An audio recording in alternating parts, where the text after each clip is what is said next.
Let's see.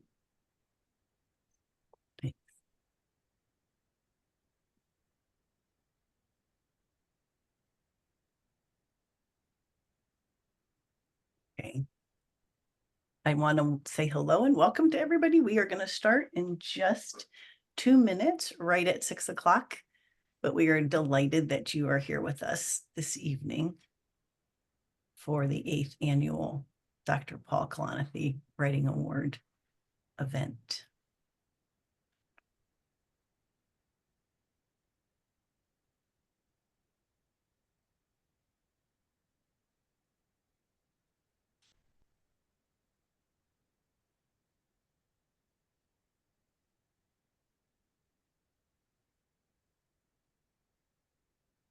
See if I could change. I'm not Heather. I'm Heather's colleague. Oh, nice to meet you. Nice to meet you too. We work together. So glad you could join. That's great. Of course. Yes. And I have read the book also completely on Paul. Yeah, When Breath Becomes Air. It's pretty incredible, isn't it? It is. It is absolutely incredible. Thanks for saying that, and we're so glad you could join us. Yes, Lucy, hi. I remember passages of that book. So it's so well written and carries the meaning so much. So I'm glad I got to see it. I appreciate you being here. All right, I am going to stop sharing the screen and then we are going to get started. Welcome to all of you this evening. So glad you could be here. Special congratulations to our winners this year, who you will all meet, to our lovely judges, and to our lovely program manager, Christy Hartman. You know, every year, this is absolutely one of our most favorite events. And I think one of the reasons it gives us time to pause and to remember that we're not just human doings, we're human beings, and reading stories, writing stories, hearing stories, it sort of, I think, helps us remind us that we're all human and we're all in this together. Also want to thank Dr. Steve Ash and our founding benefactor, Jean Hurley. She couldn't be with us, but she sent a note that I just want to read. Heartfelt congratulations to each of you for your profoundly thoughtful poems and essays. I'm sorry I can't be there to meet you in person. It's a pleasure to be involved in this program. Writing about a life-threatening experience was of great comfort during my treatment for breast cancer, as was a photo essay of the demolition of a San Francisco church as a meditation on loss and remembrance. Thank you for sharing your eloquent thoughts and best wishes to all of you. So that's from Jean. So as many of you know, Dr. Paul Kalanithi was a graduate of Stanford Neurosurgery's residence program and wrote the worldwide bestseller, When Breath Becomes Air. And it's amazing. I love meeting people who have either just read it or just been gifted it. Just happened the other day. A PhD student said her mom gave it to her and she finally read it. And it was, she and her mom were able to bond and connect. And it was really sweet.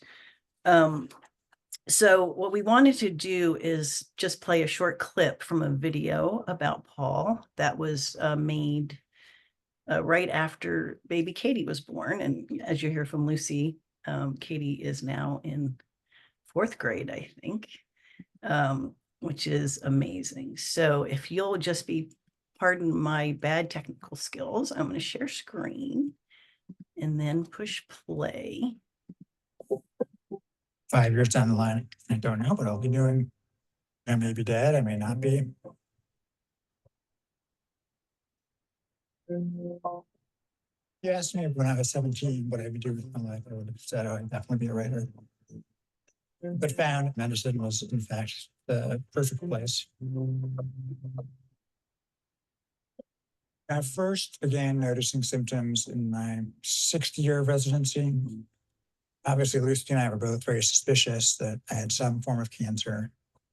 But actually having the confirmation is still devastating. Since Katie's birth, my time with her has had a very peculiar and free nature. In all probability, I won't live long enough for her to remember me. And so the time is what it is. It's a careful balance. If you don't think about the bad case, that ending is going to be very rough on you and your family. But if you're going to think about the good case, you're going to miss an opportunity to really make the most out of your life and time.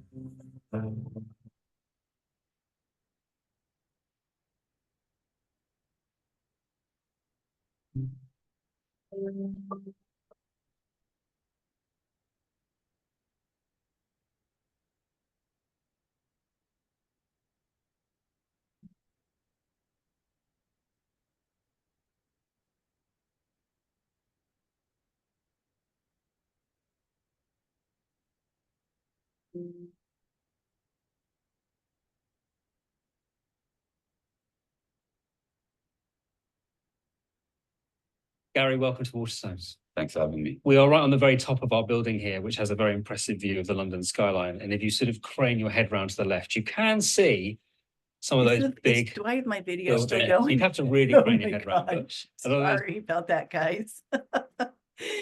I'm glad I told you technical difficulties beforehand.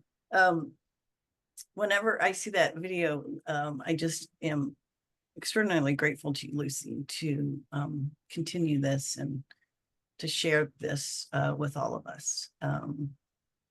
It's just, it's really moving. So that has been one of the absolute, oh, I didn't introduce myself. I'm sorry. I'm Jackie Genovese, the Executive Director for the Medical Humanities and Arts program here in the School of Medicine and the Center for Biomedical Ethics.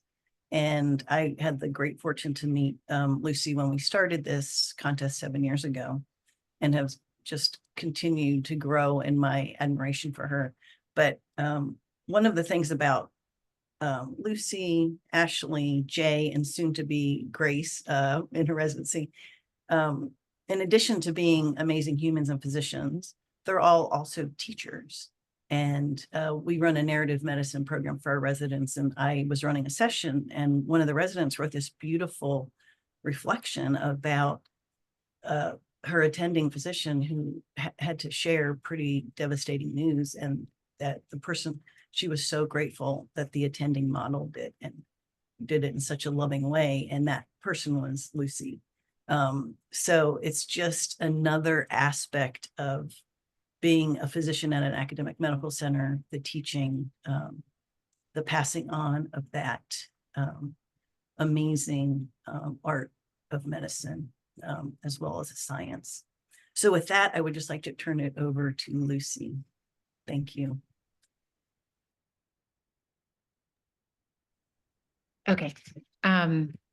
Congratulations to the winners. The entries this year were so beautiful, and your pieces are just stunning. And we couldn't be more thrilled to meet you and hear the stories behind your pieces, whatever you'd like to share, and hear you read them in your own voice. So again, thank you so much. It was such an honor to have you submit to the contest, and it's become really special to us over the years. We started it soon after my late husband, Paul, died, when he was working on the manuscript for When Breath Becomes Air, and had recently finished neurosurgery residency at Stanford. So I know we'll be really interested to hear your connections as, writers and clinicians, many of you. So thanks again for being here, and thanks to people who are watching. And also thank you so much to the judges who participated in this. It's actually quite a big time commitment. And then we get together and discuss, and people bring their own beautiful artistic eye to this, and pretty rigorous judging process. So thanks to the judges. And I'm going to introduce, so to get to our first winner, and the person who will introduce that person is Jay. So this is Dr. Jay Baruch, who's been with us for a couple of years now, with a really incisive and skillful reader's eye as well. And he is, just for a little background, an emergency medicine physician, medical educator, and writer. His interdisciplinary academic work is rooted in the role of creativity, the arts, humanities, and narrative in embracing the uncertainty, ambiguity, and complexity at the heart of clinical decision-making and caring for others.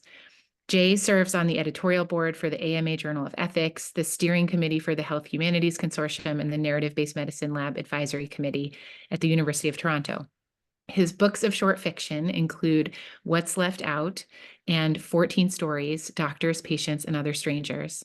His latest book is Tornado of Life, A Doctor's Journey Through Constraints and Creativity in the ER, which is a book of narrative essays. So welcome, Jay, and thank you so much for being with us.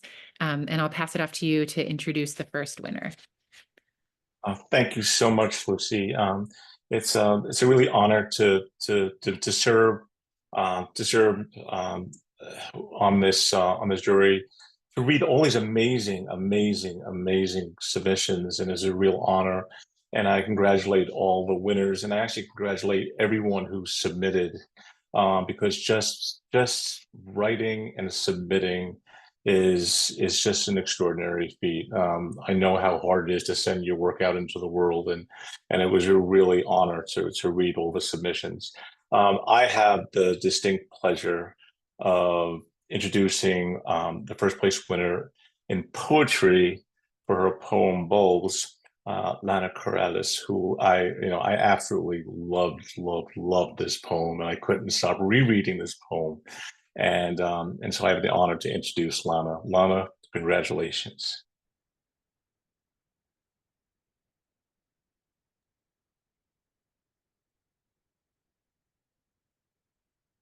Thank you so much, Jay. First, I wanted to say just how tremendously honored and thrilled I am to be a part of this event. Over the past several weeks, I've dived into works of past award recipients and judges, and it is some of the most heartfelt and moving work I've ever read. Like Paul's book, it has put me in a bit of a headspace that can be hard, but it feels honest and deep and beautiful. So thank you for that. My poem, Bulbs, is about loss and resilience. It was inspired by a resident of the long-term care facility where I work as a neurologic PT. It's a community of about 180 people, all wheelchair users. The average age is 40, so this is a very active and youthful place, but everyone there has experienced tremendous loss. And I often marvel at the end of my day at where they find the strength and resilience to push forward to recreate their lives and their community in the face of such loss. I also see when people become dependent on others, they often become raw, unfiltered versions of themselves that they struggle just to meet their daily needs for survival. And sometimes it isn't pretty, but I'm struck by how many people show themselves to be genuinely kind, caring, and optimistic at their core. Several have moved me to write poetry, but a few truly stand out and inspire, like the subject of this poem. Therese went to the ER one day not feeling well, and due to sepsis and complications, came out with 4 limbs amputated. When she first came to our rehab facility, I remember her telling me that there was a point where she felt she had a choice to live or die, and she chose to live for her kids. She has 3 grown, wonderful children who remain strong supports in her life. But over the past year, she's also become mama to countless people at our facility who seek her out for friendship and comfort. Her ability to take care of the people around her as she pushes to regain her own independence and mobility is truly amazing. It took me a long time to muster the courage to read this poem to her. I was afraid how she would feel about it, and we both cried as I read it. But she responded with grace and warmth and a hug. Now I'd like to share it with you. Bulbs. As she lay for months unaware in a hospital bed, she lost the roses she had so carefully grown. One at a time, petals falling, stems bending, untended and unnourished, the garden began to wilt. The peonies bowed their heavy heads next. The delicate cornflower leaves dispersed with the wind. Another month, her arms turned black and gangrenous, shriveled, rotting roots, as she continued to lie on a bed of winding wires in a field of buzzing machines, both sustaining and replacing life. Her legs followed. They did not carry her with them. Withered, flaccid, atrophied, until they were as dried and dark as the winter earth, we watched her fade. What we didn't see were the dormant bulbs, tiny sparks of light and hope embedded deep in the frozen ground, just waiting for their time. My kids, she said when she awoke, they need me. And in a barren landscape of loss, taking root, pushing undeterred by hardness or cold through the absence of hope, by millimeters, the bulbs began their journey. Metal legs offered like stakes for spindly vines to climb. Baby steps, awkward and wobbly, slowly gaining strength, marching, not like soldiers, but like inchworms, marking time and growth imperceptibly towards light. Arms, titanium posts like tomato cages that don't imprison, but offer a path upward, ever upward. Hinged claws learning to grasp, clearing tangles of dead brush, making space for whatever might emerge. Her garden looks different now. She accepts the weeds. They have earned their place. They are not delicate like the roses. They are indestructible like her new limbs that carry her awkwardly but sturdily to where she can watch her children make wishes on dandelions. Thank you. Thank you so much, Lana. And to the group, I actually was supposed to give Lana's bio before she read her beautiful poem. And I'm going to give you her bio now because I'm chiming in from the East Coast and I'm a little bit slow at the end of the day. So Lana is a doctor of physical therapy at a long-term care facility in Philadelphia for people living with neurologic disorders and spinal cord injuries. Physical therapy is a second career after 12 years working in public health as a global infectious disease epidemiologist in Africa and Latin America. She has always been active in the arts as a musician, songwriter, Latin dancer, and a writer. Lana believes that creativity and movement enhance personal connections and clinical interventions necessary to being an effective clinician. And conversely, she finds inspiration from her patients, both for life and for her artistic expression, as reflected in this poem. And for that, I thank you so much, Lana. I couldn't agree more. Thank you so much. It's fantastic. And now I have the great pleasure of introducing our next judge, Grace Lee. Grace? Jay, you have a little bio of her to read. Oh, yes. Oh, yeah. I am so messing up everything. I'm so sorry, everyone. This is my I'm gonna get voted off this island. Grace is a fourth-year medical student here at Stanford, or there at Stanford. I'm the only one who's here. And herself a former winner of this contest, as well as a New York Times bestselling book author. If you have not read Grace's book, Portrait of a Thief, we highly recommend it. It is now out in paperback and is available on Audible. Grace, thank you for joining us this year. You're on, Grace. I am so delighted to be judging, and I am so delighted to introduce Aidan.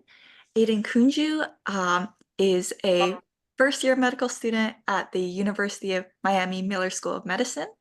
His home is in the Bay Area with his parents and younger brother. He's interested in pursuing neurology, and he's passionate about art and medical humanities, which I always love to hear. I loved reading Aidan's piece, Lunch Break Brave Face. I remember reading it for the first time and then reading it again. And I think every time I read it and in all the different iterations, I took away something new. So I am so excited to hear Aidan read it for all of us and also tell us a little bit more about the piece. Okay, you're up. Thank you so much, Grace. I hope everyone can hear me. I'm really happy to be here. This poem was written about my mom during a medical humanities course that I took in college. Well, that's when I started writing it, and I only finished the poem recently, this December. I started writing the poem during the pandemic, when during the initial quarantine. It was like a very stressful time. And because my mom was living with multiple sclerosis, and her treatments rendered her immunocompromised, it was a very scary time for me and my family, especially. I don't know. I feel like I was very, it was just very scary for me personally. A lot of novelty in the situation as a whole, and my mom's diagnosis was relatively recent. She's doing well now. I'm happy to say she's in the audience, and um, I'm really just I'm excited to share this with everyone. And just a little bit about the theme. Um, I wanted to write about my mom's roles as both a mother and a physician. She's a primary care physician. Um, back home in California, and just the intersection between physicianship, motherhood, womanhood, and being a patient. So I can start.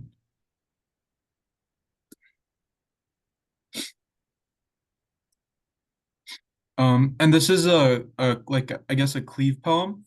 So it can be read like Grace mentioned in like different ways. So I guess for this, I'm going to just read the left column first by itself and the right column first, and then I'll read it a third time altogether. So, lunch break, brave face. My mother began seeing patients only from home. She was optimistic. She comes downstairs during her break to eat lunch and tend to her African violets, flourishing in the May sunlight from the kitchen window. She asks us, Rajma for dinner? She soaks the little red beans before walking back upstairs to respond to the new messages, one patient at a time. Her inbox fills. Immunocompromised from treatments when the pandemic began. I was scared about the spots found in her brain, some old, some new. Quick, swallow the vitamins. They grow so fast. It beats into the house and warms it, making her symptoms flare. While I get her a fresh ice pack and lemon and water, steadily, typing with numb fingers, she progresses one day at a time, and her vigor drains. My mother, immunocompromised from treatments, began seeing patients only from home when the pandemic began. She was optimistic. I was scared about the spots found in her brain, some old, some new. She comes downstairs during her quick break to eat lunch, swallow the vitamins, and tend to her African violets. They grow so fast. Flourishing in the May sunlight, it beats into the house from the kitchen window and warms it, making her symptoms flare. She asks us, Rajma for dinner? While I get her a fresh ice pack and lemon, she soaks the little red beans in water before walking steadily back upstairs to respond, typing with numb fingers to the new messages. She progresses one patient at a time, one day at a time. Her inbox fills and her vigor drains. Thank you.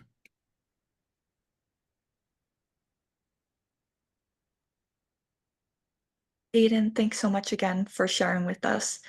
I had chills listening to you read it. I think it is just so beautiful and so moving, and it reminds us of the complexity and the humanity of medicine. I'm so glad that your mom is here with us to share in this reading. What a wonderful night, as always.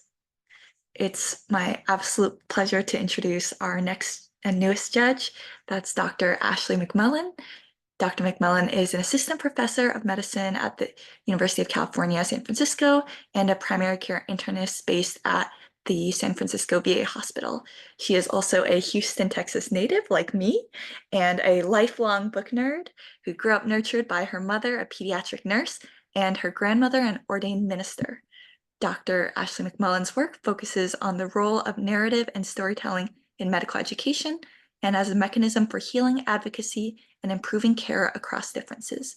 She served as the host and producer of the Nocturnus, Black Voices in Medicine in Healthcare series, a 2021 Webby Award honoree, and recently launched a new storytelling podcast with Dr. Kimberly Manning called The Human Doctor. Thank you, Dr. McMullen. We are so delighted you are here with us. Well, thank you, Grace. It is such an honor to be here and be a part of this contest, although I was not expecting, to have to sift through such incredible pieces and narrow it down to just a few, but that just shows you the power of the pieces that are being presented here today.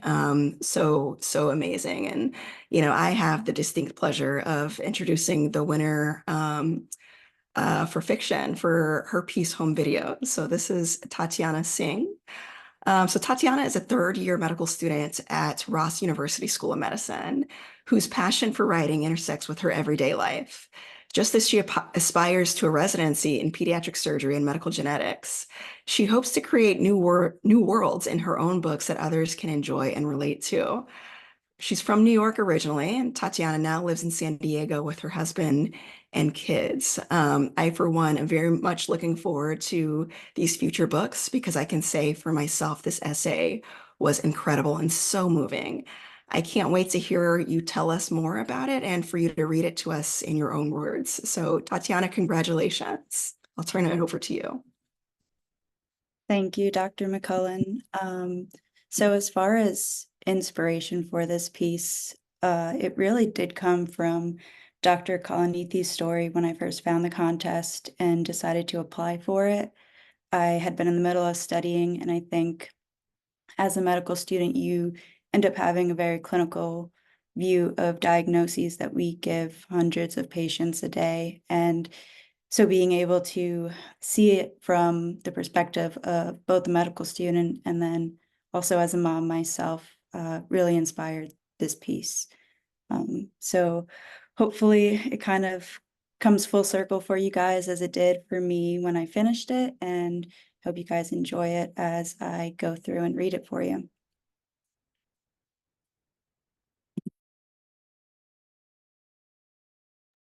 We can go ahead and switch over.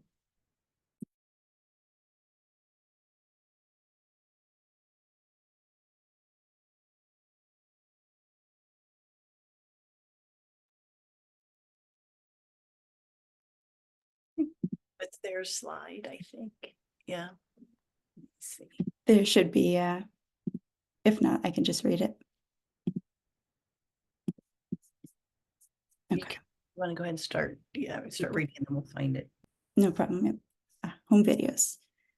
The camera lens shakes into view, the blurring figure finding focus once the light adjusts. The woman sitting there looks ordinary, like someone you'd see in a dream. They say most of the people you see in dreams are made up of faces you pass by in everyday life.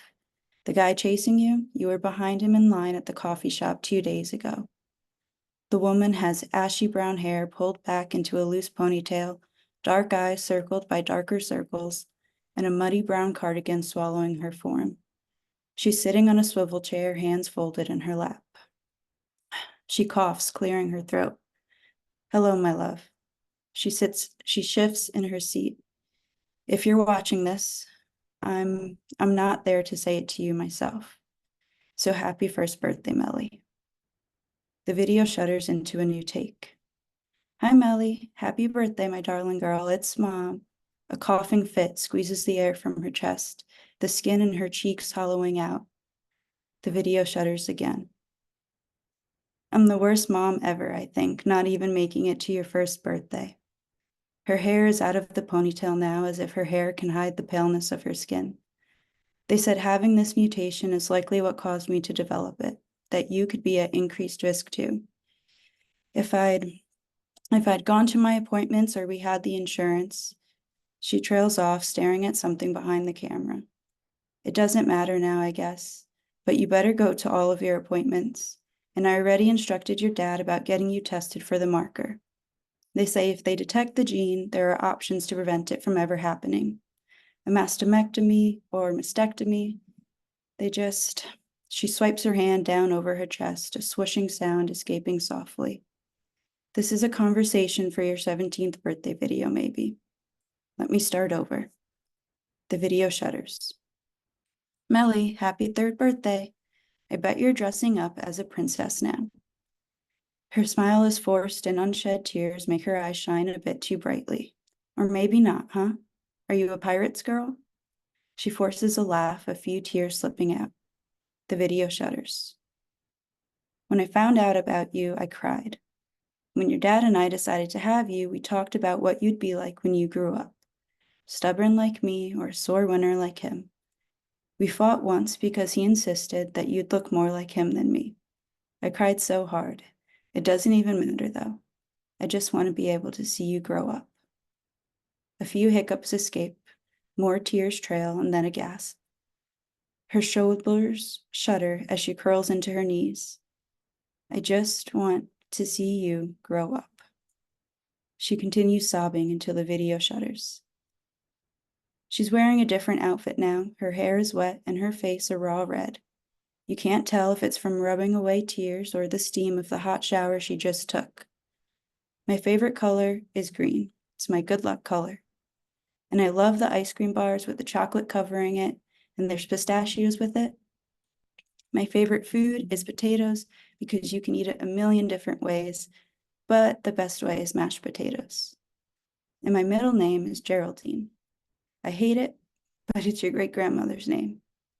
I think in photos, my eyes pinch too tightly when I smile, so I always keep a straight face like this. She pinches her lips closed and looks directly into the camera. I had my first kiss when I was 13, way too young.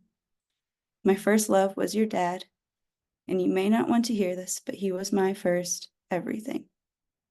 Sex is meant to be good, Melly.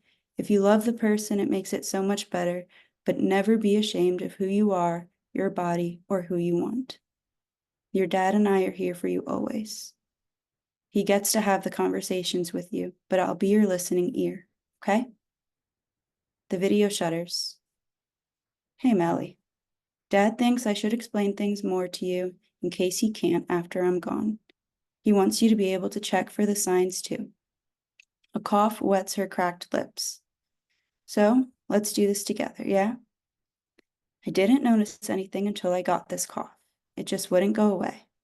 I let too much time pass. By the time I got the tests done, I've got triple negative breast cancer, but it's metastasized to my lungs. Triple negative is hard to treat. It's like an enemy that's got no face. This whole thing is an enemy that's got no face, and it's my body. How could my own body? Well, the doctor said other things were signs too. I would have found a lump if I had checked. I had a rash, and my armpit was so sore. She laughs. I just thought it was sore from trying to do pull-ups at the gym with your dad. I was trying to get rid of the extra rolls your pregnancy had given me. Now, well, I'd keep them if it meant I could keep being with you. And these tiger stripes. I'd wear them with pride any day. The video shudders one more time. Say hi, Melly. The woman is skinny and her hair is wrapped back in a bandana of sorts.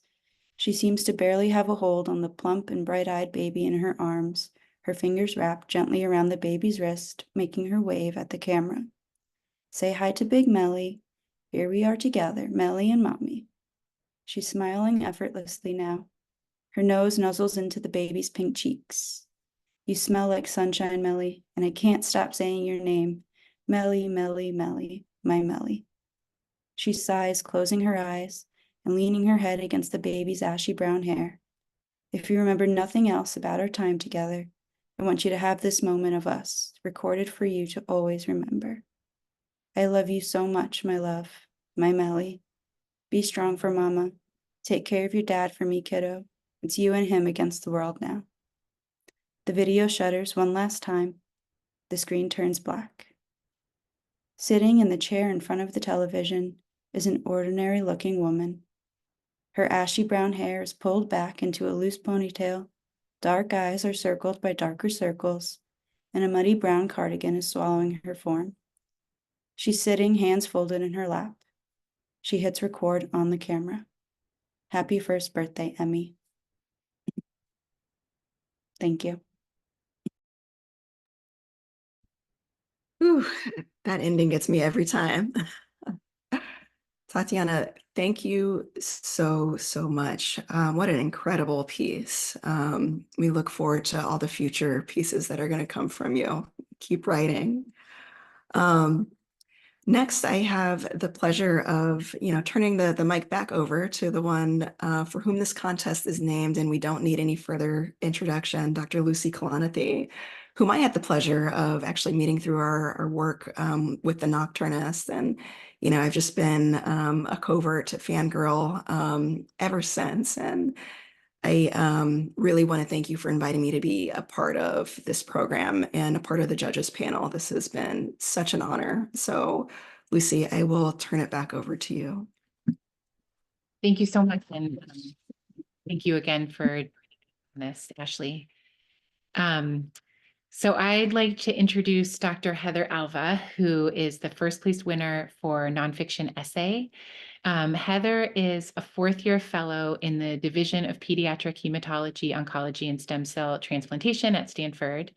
As a clinician, she has a special love of caring for patients with high-risk leukemias requiring stem cell transplantation and patients with sickle cell disease seeking curative therapies. When she was an undergrad at Stanford over a decade ago, she minored in creative writing and fell in love with the way stories create spaces for characters to exist as beloved, not only despite their flaws, but often because of them. As a physician and ardent student of humanity, she hopes to create similar spaces for her patients and their families.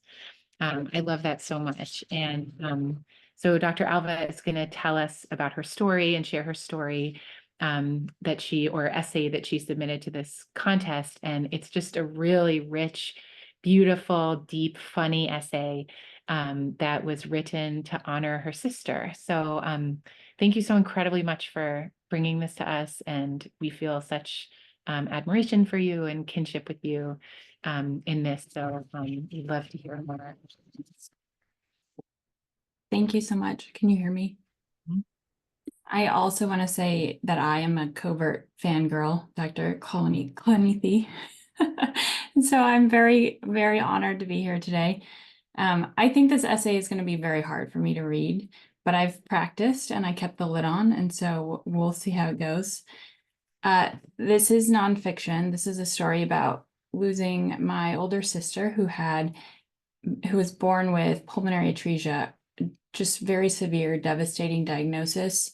At the time she was born, like most things, it's probably very different now. But when she died right before the pandemic hit. And like many people who lost someone, either because of the pandemic or around the pandemic, her funeral and her memorial were delayed years. And so I wrote this piece because I felt like some of these memories were at risk of being shelved. And so it was kind of an opportunity to take things off the shelf. So I'll read it with many pauses. I've entitled this A Good Death. When my sister died on a palliative care unit in Peoria, my parents and her fiance Ted waited at her bedside, told that the organ donation coordinators would come to them. Forms had been signed. Eventually, a nurse approached them and tentatively told them the coordinator was in fact waiting for them to leave. Embarrassed, my parents scrambled for their belongings, packed up unthinkingly, and said a final goodbye. The nurse had already placed ice on her eyes. When we were growing up, Cheryl had spent the majority of her high school birthdays at the local Renaissance fair hosted annually at the park down the street from our home. My mom sewed her elaborate costumes every year, bodices and long skirts and puffy sleeve tops. She paired these with steel-toed combat boots. Because Cheryl loved the Renaissance fair, I loved it too, but in a way that was much more guarded and observational than theatrical. I was her younger sister and beholden to copy her in the most annoying of ways. Her favorite movie in high school was Braveheart. Naturally, mine was too. I wrote an essay in English on the topic of a historical figure about William Wallace just to prove it. I remember calling her when I was at Stanford and interviewing her with true anthropologic interest about her time as an exotic dancer. No one else I knew had an older sister who had met her husband, 6 inches shorter than her, long hair, E. Cummings loving Mark, at a goth bar and married him 2 months later. I don't remember the details, but we didn't go to that wedding. It was one of my mom's great heartbreaks to have not attended. No one else I knew had a sister with a congenital heart disease with a prognosis in the 80s so poor that she got to do Make-A-Wish as a child, who also worked for years as an exotic dancer, her time as a dancer being my mother's other great heartbreak. I was most fascinated by the economics of it all. It turns out that working as a dancer is akin to a small business. You must pay your bouncer to ensure they escort anyone unsavory out for you. This is a safety tax. You must decide if you want to report all your cash earnings, because if you do, you then get to consider all work-related purchases tax deductible. Shoes or stripper heels, her words, not mine, makeup, clothes, etc. I found it all very fascinating. She told me that the only interesting famous person who came to the club where she worked was Vin Diesel. I can't help but hold with me the skepticism that it was probably a bald doppelganger, but I never told her that. She told me it was wonderful exercise, and this from someone who had been excused from PE for most of her life because of her heart. Part of me wonders if this exercise kept her healthy for longer. She had come to visit me in New Orleans for Mardi Gras only 2 years before she died. Knowing her lifelong affinity for costumes, for the pageantry of the Renaissance Fair, for uniqueness on its own, I was sure she would love it. I lived in the box, which means that once the parades start, your car is trapped within the route, and much of your travel must be done on foot or by bike while the city was swollen with tourists. I was in my first year of residency at the time with the weekend off. She came with a list of goals. She wanted to see a parade and she wanted to eat etouffee. This trip brought me to the stark realization of how sick she was becoming. She needed oxygen but refused to wear it, being only 36 years old. While my roommate and I did our best to curate her Mardi Gras experience from within the walls of our second-floor apartment and balcony, she insisted we go at least once to the barbecue restaurant down the street. She had to pause down each step from our front door to the uneven sidewalk. We walked in slow motion through the haphazardly costumed groups of people, heading outwards toward the parade routes. I could see her breathing like she was jogging, but trying to swallow the gasps so that I wouldn't notice. Her lips were blue.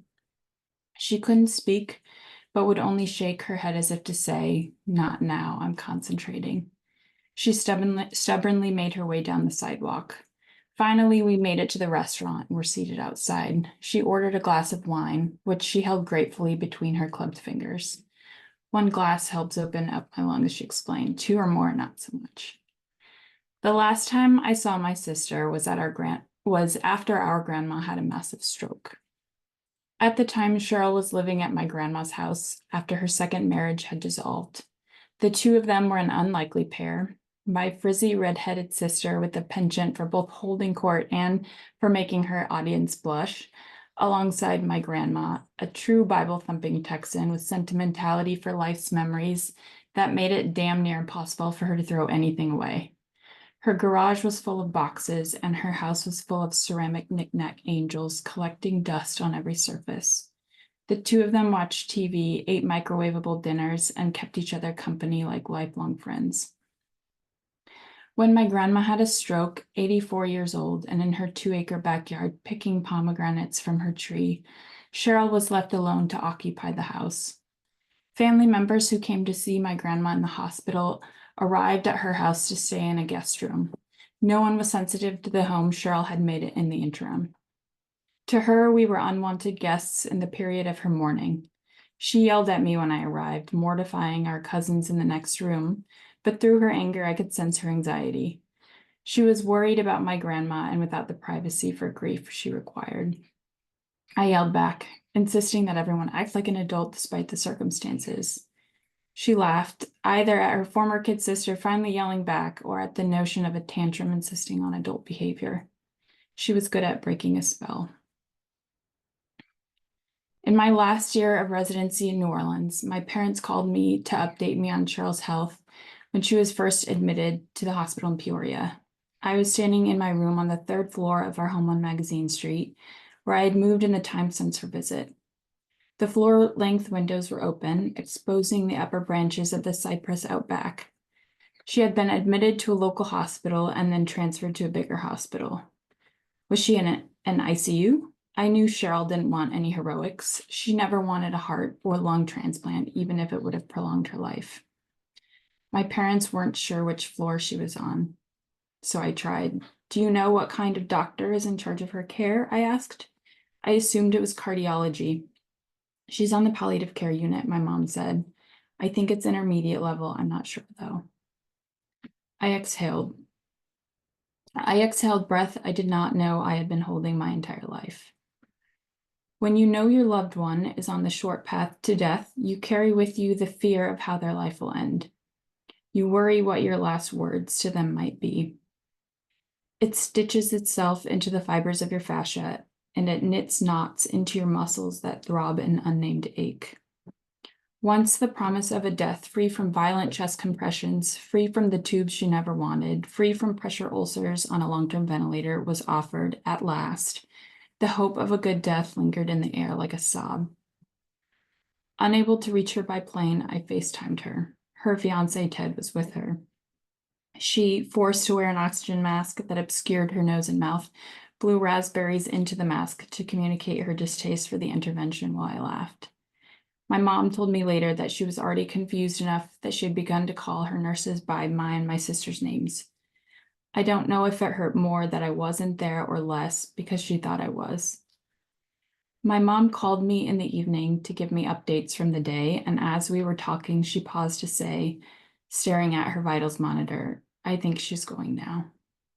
I asked if I could stay on the phone, seated on the foot of my bed, staring at the dimly lit exposed brick of my bedroom wall. She's comfortable, my mom said. I paced the wood-paneled floors of my bedroom, and then she's gone. And finally, after an even longer beat of silence, she's already cooling off. My mom, dad, and Ted were in the hospital room, a room I only knew by my mind's eye, but which I could picture easily. I felt responsible to help somehow, and so amidst tears, I offered to call my sister and brother to tell them she had died. I wept only briefly in my room that sat eye level to the upper tree branches before collecting myself. The tears I stifled then would come later without summon. The morning after Cheryl died was Mardi Gras Day. The year prior, my roommate and I had woken up early, before sunrise, to drive to the Backstreet Cultural Museum.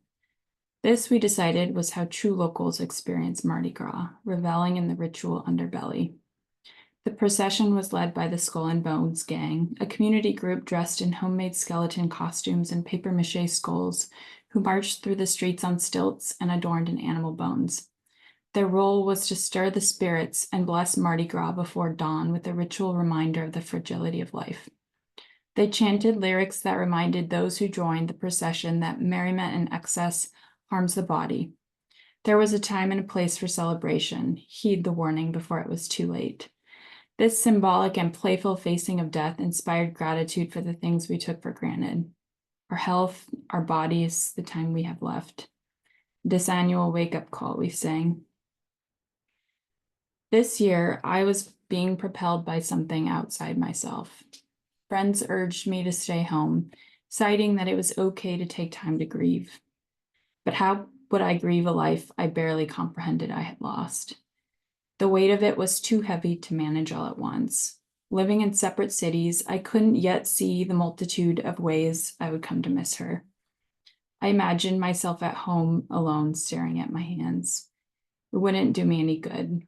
Instead, we plucked feathers from purple boas and tucked them into our hair. We wore jewelry studded with shells, and we pulled wigs from worn boxes. We left our home in the Garden District and walked toward Esplanade's canopied trees, hand in hand, because we could. There were crowds and music and painted faces, and I moved through the joyful parades as a silent observer. From where I hid in the tidy, curated place within my own skull, I witnessed our old city alive with beaded headdresses, ribbon masks, feathered trim, and every pigment of color. I had no stomach for food or drink. I was simply there because I could be. I was simply alive because I could be. I inhaled the scent of magnolias. I think she would have thought it some kind of paradise.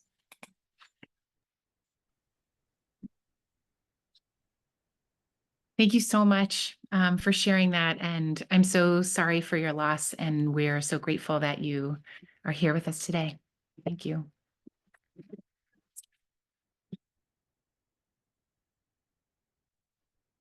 I think we can open the floor to questions from the audience.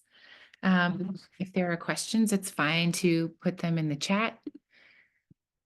I can't see the chat. I'm trying to figure out how to see the chat, but I think Jackie, you can see it. Yes, you should be able to see chat, and then I can see the Q&A, and I think there is a question for Aidan in the chat. If he has shared the poem with his mom and what inspired him to use that format.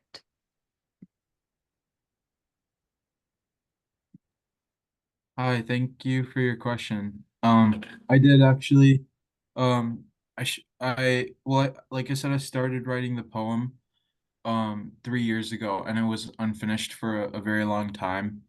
I started writing it because I'm a medical student now. In college, I was very interested in the medical humanities, and I was taking a lot of courses in like things like narrative medicine. And I actually saw a poem with a similar format, and I wanted to. I was just kind of something that I did for myself. And I didn't tell my mom that I was writing it, but recently, like after I finished up the poem, I shared it with her, and she really liked it. And I like wanted to show it to her before I submitted to the competition.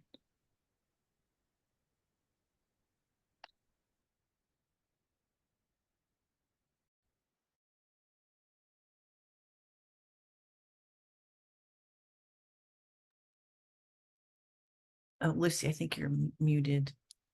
Sorry, I have a question for you, Tatyana, if you don't mind. When we read your story and then it comes to the end and it switches to the video to another person who says like, "Hi, mommy, it's Emmy," or "Hi, Emmy, it's mommy." We all had speculation about who that next person was, and I was wondering if you could share how you conceived of it in the arc of that end. Sure. Yeah. I felt like there's a certain unfairness and devastation to illnesses that you can't really fight. And when it takes a parent, you want to be able to have your kid fight that same thing if they ever get sick. And so the new woman in the video at the end is meant to be Melly talking to her own daughter, Emmy. Yeah. Yeah. That's what we were thinking. That's really so poignant and devastating. Thank you. Just beautifully done. Mhm.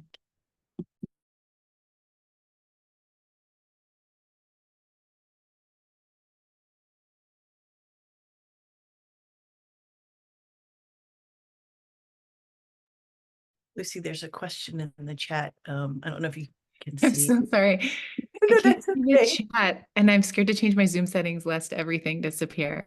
Oh, okay. Are you Okay. okay reading it? Yes, I can read it. Thank you, Aidan, Jackie. is there a particular emotional significance behind the African violets, sorry, and the Rajma?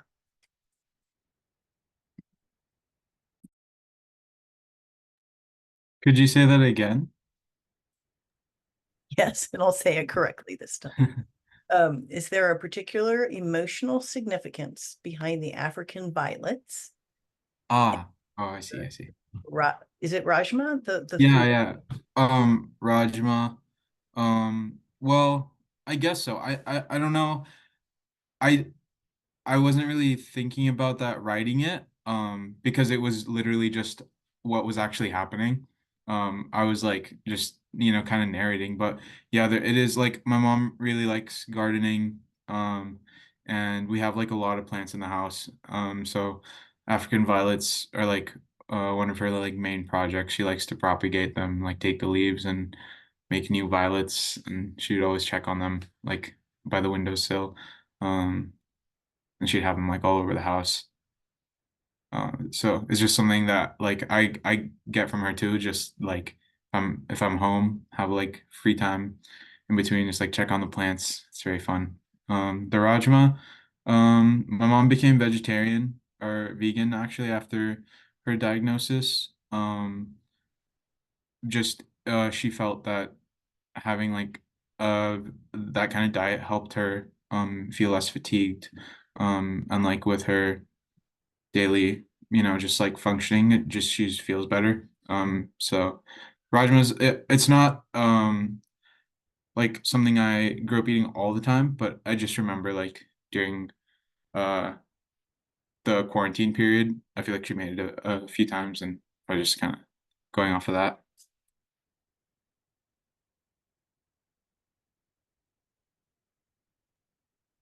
Lovely. Thank you. There's a question for Dr. Alva. Did growing up with a sister with a chronic illness contribute to you wanting to go into medicine and specifically pediatric oncology? I actually am also diabetic, and so I have actively avoided both cardiology and endocrinology. But I think one of the reasons why I love taking care of patients with sickle cell disease is it's a chronic disease that I can relate to, but that I will never that I can empathize with, but that I don't take home with me the same way. So I think in some ways, all of our experiences as patients inform what we are interested in as providers. But for me, it seems like I've put some boundaries up. I've never been interested in cardiology, and in reflecting why, I think it's probably in the same list of reasons of why I'm not an endocrinologist. But I love my job, so I feel very fortunate. Wonderful. I saw one more question. So Cheryl died almost 5 years now. I think I did the math, 4 or 5 years. I'm 36 this year, so I think that was a jarring thing for me to recognize. And I think the thing that I've added to my retrospective is how nonlinear the process of grief is, and how I think no matter how optimistic you are, the worst part of losing someone is how she'll never meet my fiance. They didn't intersect. If I have children, they won't know her. And so it's kind of like the forward march that I think that's mostly what I've been reflecting on. And then also reaching some of these milestones and like, being able to do things at the same age she was that she couldn't do, even a 3-mile run. So I think that's added to my retrospective.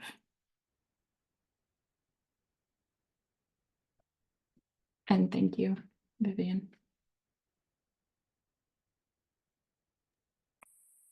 Jackie, you're muted.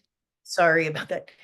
This is from Dr. Kim. Did you each need some distance between a loss and your writing months, years after death, or did writing in the moment help you process, reflect? So Lana and Tatyana, or folks who haven't quite answered, if you wanted to share. My book wasn't really about someone being lost. Is really more about sort of coming back to life in a way. So I don't know that I can directly answer that question, but I will say that sort of being in a long-term care facility where I really get to know people and get to be part of their lives and know their families, know know their motivations, know what their long-term goals are for their lives, is really, really great insight as I work with them to rehab. And I do feel very fortunate that, I worked with Therese yesterday and she walked 47 feet across the gym. So I get to see, on her prosthetic legs. So I get to kind of see and be a part of that sort of rebirth more than, I know the question was about loss, but I really feel very fortunate to be part of those journeys. I come into the game generally after the loss in the rebuilding stage. I love that, the rebuilding, that's beautiful. Another question for Dr. Alva. There was lots of language of trees. Do they hold specific meaning, memory, comparison regarding your sister? No, I don't think so. I guess we had a lot of trees in our childhood. We were pre-screen time, so we were just put in the backyard.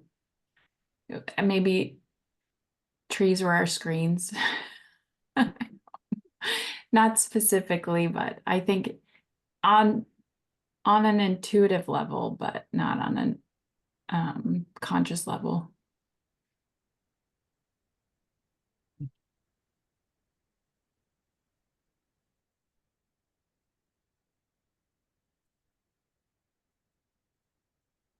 Well, Lucy, I think that's all the questions, and we're literally right at our time. I'm so thrilled with us. And I did want to tell everybody the readings will be live by the end of this week on our website, and you'll be able to see them and read them again. But turning it over to Lucy now to close. Jackie, do you want me to share these other upcoming events as part of the close? Or you'll share those at the end? Oh, no, you can share them and we'll put up a slide. And I'm sorry, one more question did come in or answer. Dr. Alva, I'm sorry for your loss. I enjoyed your reading the tree in your background and some of the alliteration in the last paragraph. Just wanted to share that. Well, thank you again, everyone, for these beautiful pieces. And please do keep in touch with us and let us know how you're doing and anything that we can do for you. And the contest for next year will open on November 11th with a deadline on January 2nd. And we also want to tell you about 2 upcoming events, and links to both of those will hopefully go in the chat. On June 9th, there is a joint concert of the Stanford Medicine Chorus and the Stanford Medicine Orchestra at Dinkelspiel Auditorium at Stanford. So please join. You'll be amazed and moved and inspired. That's on June 9th. And on June 6th and 7th at Stanford, we're hosting the 2nd annual Big Ideas in Medicine conference. And the conference features leaders in various fields who bring their lenses to the topics of mental health, early detection, primary care, AI, and digital health. During the conference, we'll have books for purchase to be signed by speakers, including our very own Dr. Anna Lemke and others, and a special poster session for med students, PA, and PhD students. And that will be on the website as well. Send us an email if you wanted to be added to our newsletter, and the emails will be in the chat as well. Thanks again so much for coming, and have a wonderful, cozy evening. And thanks for just making this a brilliant, lovely hour. Congratulations. Thank you all so much.